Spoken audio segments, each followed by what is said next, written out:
Hello. Hello. We're here with Scott Johnson. Can we see what your shirt says, Scott? It says dangerousprototypes.com. .com. Yeah, Is that a real website? it's a real website. What's there? Oh, they make little hackerly type of devices that are kind of open and everybody can futz with them and make very interesting things, which leads to kind of a wellspring of development that happens based on the concept of open source hardware and its precedent and co-inhabitors, open source software. Why are they dangerous?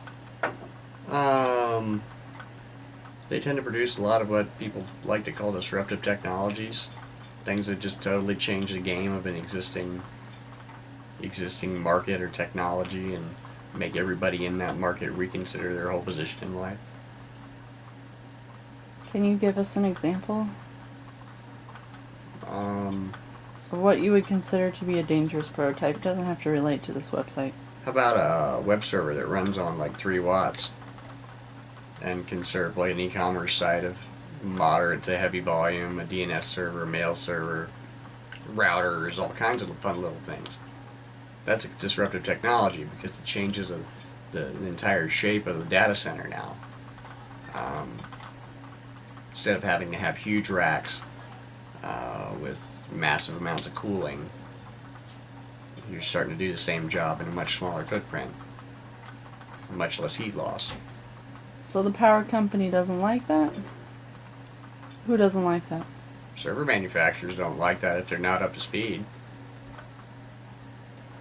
Now, granted, for some heavy loads, it's not quite appropriate in a single unit kind of thing way, but it's not really that difficult to port the clustering software over.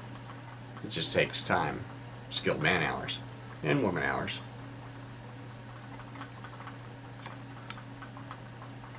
What else? Software-defined radio. That's a pretty fun disruptive technology. Not ideal for transmit, in my opinion. I tend to like the analog components because they allow you to access a whole different mechanism of radio that is often lost to the history books. But about a water-powered car, hydrogen fuel, even in a simple form where you have a solar array at your house and you're cracking that oxygen and hydrogen out of water, storing the hydrogen away and screwing a tank into your car and driving on that. Yeah, you got to change the timing, the oxygen sensors, some other things, but no more gasoline. It solves a problem. That's what I tend to look at as a good disruptive technology, is something that solves a real problem in the world that isn't addressed because of stagnation and control of markets or other factors or retard advancement. Good. Tell me about your disruptive, dangerous prototypes.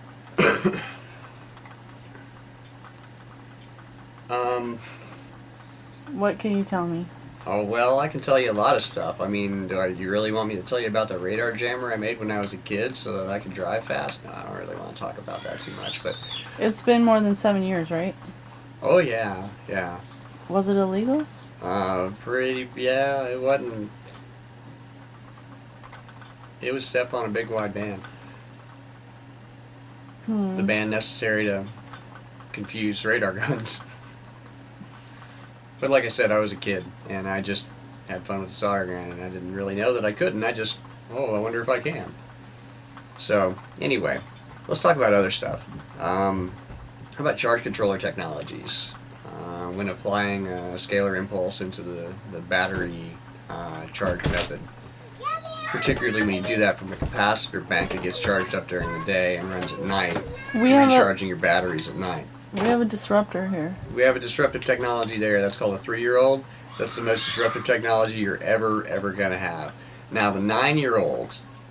That one's The 9-year-old is special. babysitting the 3-year-old, which is just coming into a viable thing. You know, it's for a great many years there's been no real babysitting of that nature available. So we're kind of grateful for that. We'll roll with the changes, you know.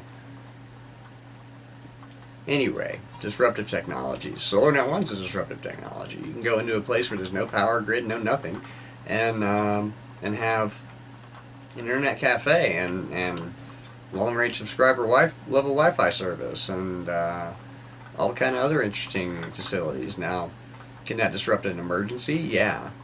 Can that disrupt the next hurricane that wipes out a big chunk of the northeastern seaboard? Yeah. Because it can provide instant comms to help those areas recover, at least to help people keep in touch with their families and loved ones that may be lost. I got an idea. How about Red Dawn 2 Red Dawn 2. featuring SolarNet 1? Well, Emergency comms. geez, in Red Dawn 2, we would have had the EMP bombs and not the other guys. Because that's not real tough. I mean, when you look at some kind of strange new EMP weapon, no, it's not that. It's a bunch of capacitors dumping across the coils a couple million times a second, making disruptive discharges, maybe through a spark gap. Impulse waves, that's what's knocking stuff out in that movie. What do you think? What do you think the tipping point's going to be with people realizing that they actually can't rely on the grid system and that they need to have the SolarNet 1 or something like that, or they regret it's too late. They had their chance to get the SolarNet 1 and they lost it because they wanted, hedge their bets and keep, spending money on their power bill instead of investing in the solar panels. There's a lot of situations like that, but what you really got to look at is, okay, you've got I don't want to say publicly mandated because it is, but it's not making its way through the channels to the legislature for the public mandate to manifest itself. But there is a globally, ecologically mandated moratorium that's long overdue on coal-fired power plants. We're seeing that the majority of the nuclear plants in the U.S. are not passing inspections and are not going to get their licenses renewed. Number one, that grid capacity is going to go down. Two, we're still driving the autos. We're still driving the autos on the petrol. If we drive the autos on the hydrogen, and which there have been very clever ways that have come up, to do that, then we can start to not reverse, but halt some of the damage we've been doing with the carbon release. How do we sequester that carbon? Well, we got to plant lots of trees and things. I've got to come see something. We got to go see something. Let's take a time out. Okay, time out. This is part 1. You want to stay tuned for part 2. Okay.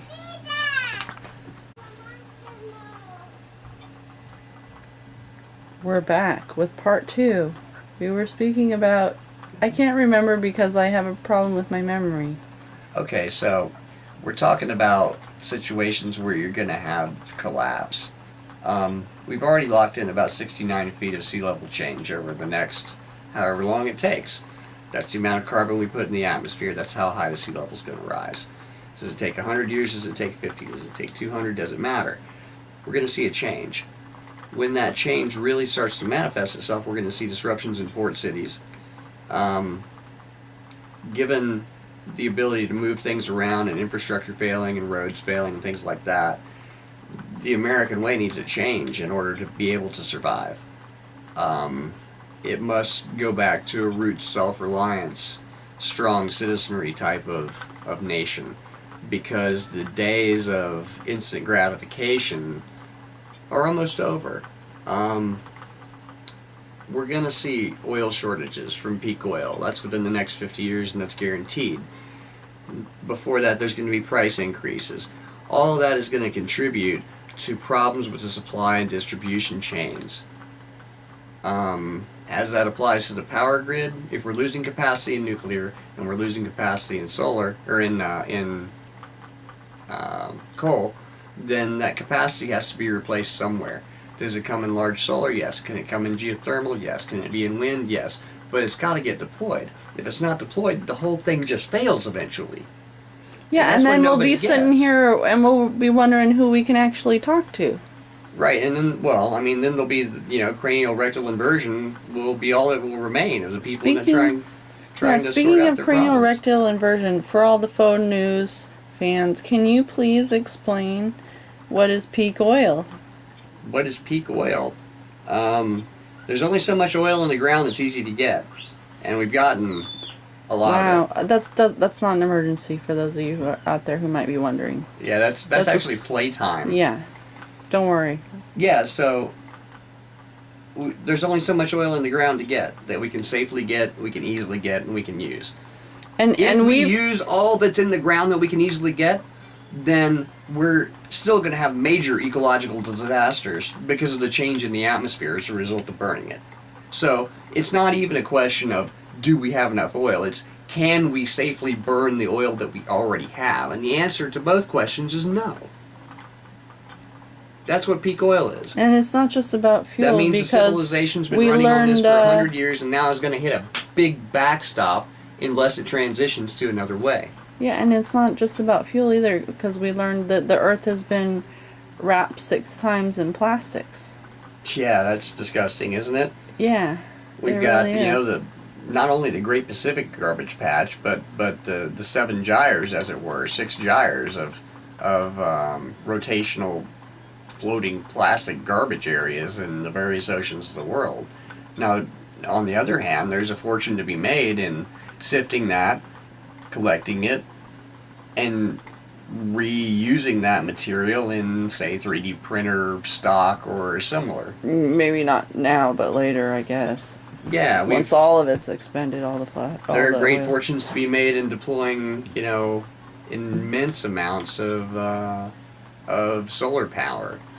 There are great fortunes to be made in quantum vacuum energy, and that's a space-based technology. That's something that's going to enable us to really explore space, because as long as we're still shooting off rockets to get to orbit and having to carry all our fuel with us, we got a fundamental flaw there. We have to tap the energy grid of nature that underlies all of these things and apply that. The space between the space is where the energy is, because it's not empty space no matter how far down you go. Would you like to take a timeout and come back for part 3? Sure. Okay. What would you like to talk about in part 3? We need a little teaser. I don't know. We'll talk about what we talk about in part 3. Okay, I stay guess. tuned. We'll come up with something exciting here.